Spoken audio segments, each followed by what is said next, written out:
Olá, queridos alunos, queridas alunas, tudo bem? Professor Guilherme Corrêa na área, preparando você para logo ser advogado, ser advogada e não patinar na peça da apelação. Não se esquecer de coisas básicas, aquele 5 e 7, 5 e 8 entalado que fica de alguns alunos porque esqueceram um ou outro item. Então vamos dar uma olhada rapidinho na apelação aqui para fazer o famoso checklist da nossa querida, amada apelação. Então vamos lá. Primeira coisa que eu sempre digo, qualquer peça que você vai fazer, querido, querida do meu coração, você identificou que é um recurso de apelação, por exemplo. Você não vai errar isso? Não vai.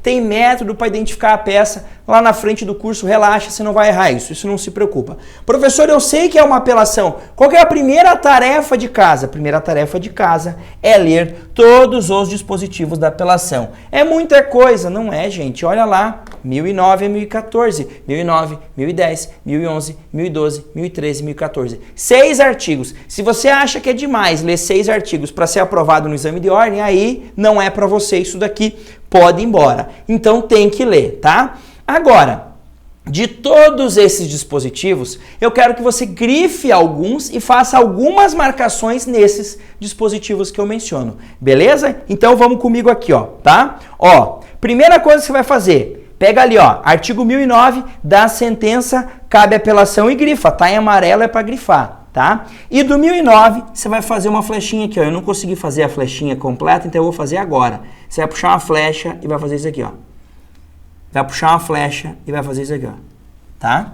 Prof do céu, por que é que você mandou puxar a flecha no 994, 1003 e 1007 do CPC? Eu já vou te explicar. Relaxa, faz o que eu tô mandando. Puxa uma flecha para o 1010 caput e parágrafo 3º do CPC. Por quê? Já vou te explicar, tá? Segunda coisa que você vai fazer, vai grifar ali, ó, as questões resolvidas na fase de conhecimento. Se a decisão a seu respeito não comportar agravo do instrumento, devem ser suscitadas em preliminar de apelação. Por quê? Porque você vai fazer a tua apelação. Quando você vai fazer a apelação, é natural você chegar e atacar a sentença. Aí você esquece de atacar a interlocutória. Por isso que você grifou isso aqui. Você vai bater o olho, não sei o que, e falar, meu Deus do céu, deixa eu ver se tem alguma interlocutória no caso. Se tiver, você abre um tópico e ataca. Beleza? E detalhe, vejam que eu grifei em preliminar de apelação. Se quiser fazer isso aqui, ó, na palavrinha preliminar, pode fazer, tá? Pode fazer com a caneta, que nem eu fiz. Não esquecer, você vai abrir um tópico e chamar preliminar. Ataque da decisão interlocutória não agravável. E vai atacar, que nem a gente fez na aula de peça. Beleza? Feito isso, vamos passar para a próxima página, para você entender por que eu mandei você destacar alguns dispositivos. Professor, você mandou aqui, ó, eu destacar o 1010 caput e parágrafo 3º, certo? Certo. Então vamos ver o que diz o 1010 caput. A apelação interposta por petição dirigida ao juiz de primeiro grau conterá. Por que eu mandei? Para você lembrar que você dirige a apelação ao primeiro grau. Ah, entendi, professor. Vou fazer uma petição de interposição para o primeiro grau, para não esquecer disso. E por que você mandou grifar o parágrafo 3º? Porque ele diz que o 3º os autos serão remetidos ao tribunal. Ou seja, você vai pedir para o juiz fazer isso? Vai. Lembre-se de uma coisa que eu vou te contar agora. Para a tua prova da OAB. É para a prova. Professor, como advogado, se eu não pedir para mandar para o tribunal, eles mandam? Mandam. Como aluno da OAB, se eu não pedir, eles te tiram nota. Então, segredinho nosso aqui. Tudo aquilo que o juiz pode fazer na vida dele como juiz, você pede para ele fazer. Beleza? Ainda que ele vá agir de ofício, peça para ele fazer. Lembra da tal condenação em honorários e custas? Ele faz por conta, ainda que você não peça. Mas na prova tem que pedir. Lembre-se, tudo que você quer que o juiz faça, peça. Não presuma que ele vai fazer por conta para você.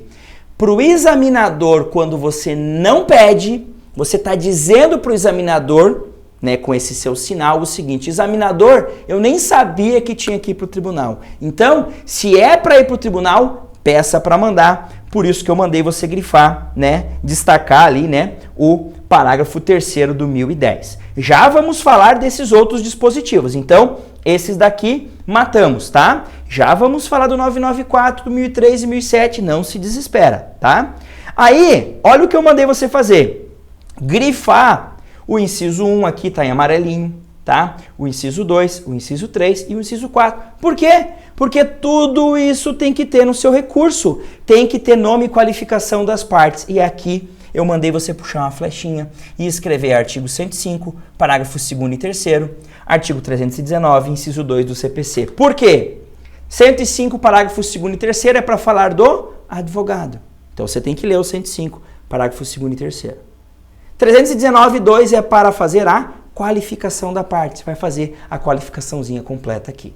Beleza? Tranquilo? Sem erro, tá? Exposição do fato e do direito, vai abrir um tópico para falar o que aconteceu, as suas razões de reforma, tá? Aí, ó, em conjunto aqui, ó, em conjunto, se quiser fazer essa flecha aqui, ó, pode fazer. As razões do pedido de reforma ou decretação é o quê? É a ideia de atacar a sentença. Por que que ela está errada? São os motivos que te levam a atacar a sentença. E o pedido de nova decisão, o que que você quer? É isso, tá? Aí eu mando ainda você grifar intimado para apresentar contrarrazões no prazo de 15 dias. Por quê, gente? Porque a outra parte tem que ser intimada para contra-arrazoar o recurso, certo ou errado? Certo. Mas o juiz vai intimar? Vai. E lembre-se, tudo que o juiz pode fazer, você pede para ele fazer. Então, peça para ele intimar, para você não esquecer de pedir que seja intimada a parte contrária. Juro para vocês, o pedido de intimação para contrarrazões normalmente vale 0,1. O pedido de remessa para o tribunal vale mais 0,1. 0,2 em coisas bobas que estão na lei, tá? Avancemos. 1012. Pega o 1012 e grifa. Para quê? Para você lembrar que a apelação tem efeito suspensivo. E aí eu peço para você grifar o parágrafo 3º, pedido de concessão de efeito suspensivo. Para quê? Para você lembrar de pedir. Tudo que você tem direito, tudo que o juiz pode fazer, você tem que pedir. E aqui o parágrafo 4º eu grifei ali, ó. Apelante demonstrar a probabilidade de provimento do recurso ou, se sendo relevante a fundamentação, houver risco de dano grave ou de difícil reparação. Aqui, talvez seja a parte que te dê mais trabalho. Por quê? Você tem que olhar se estamos diante da regra ou da exceção. Se a tua sentença for uma daquelas em que a apelação tem efeito suspensivo, basta pedir o efeito suspensivo. Se a sentença for uma das que não tem efeito suspensivo, e está na lei aqui, ó, está na lei aqui, você simplesmente vai dizer o quê? Ah, não tem efeito suspensivo, então eu vou pedir o efeito suspensivo e aí vai demonstrar com base nisso aqui, tá? Professor, então eu posso sempre pedir o efeito suspensivo? Pode. Num caso, você precisa justificar. Vejam, o parágrafo 4º diz, ó, nas hipóteses do parágrafo 1º, o que ele diz no parágrafo 1º? Ele diz as situações em que não tem efeito suspensivo, em que ela começa a produzir efeitos imediatos. Nesse caso, você pede o efeito suspensivo, mas precisa fundamentar, tá? Aqui, ó, eu quero que você puxe uma flecha extra e coloque Lei 8245 de 91. Nas aulas de marcação de código, a gente vai falar mais sobre isso no futuro. Por enquanto, só essa marcação te ajuda. Por quê? Porque lá na Lei 8245 de 91, é a lei de locações. Tem uma ação chamada de ação de despejo. E essa ação de despejo, a sentença que decreta o despejo, não tem efeito suspensivo. Portanto, é uma dessas outras hipóteses aqui em que não há efeito suspensivo. Professor, então eu sempre peço efeito suspensivo? Sempre pede o efeito suspensivo na sua apelação. Que ela seja recebida no efeito suspensivo e devolutivo. Devolutivo e suspensivo. Devolutivo e suspensivo. Mas está escrito isso na lei? Está escrito isso na lei, por isso tem que ler todos os artigos. Beleza? Tranquilo? E aí, faltou aqueles 3 artigos que eu mandei você marcar, lembra? Agora você vai ficar de cara. Professor, você mandou marcar o 994, o 1003, parágrafo 4º e o 1007. Eles são da teoria geral dos recursos, certo? Certo. Mas por que você mandou eu marcar eles? Olha lá, eu quero que você vá agora nesses artigos e grife essas palavrinhas aí. São cabíveis os seguintes recursos, 994. 1003. O prazo para a interposição, aí o parágrafo 4º. Tempestividade, tá? E 1007, a palavrinha preparo.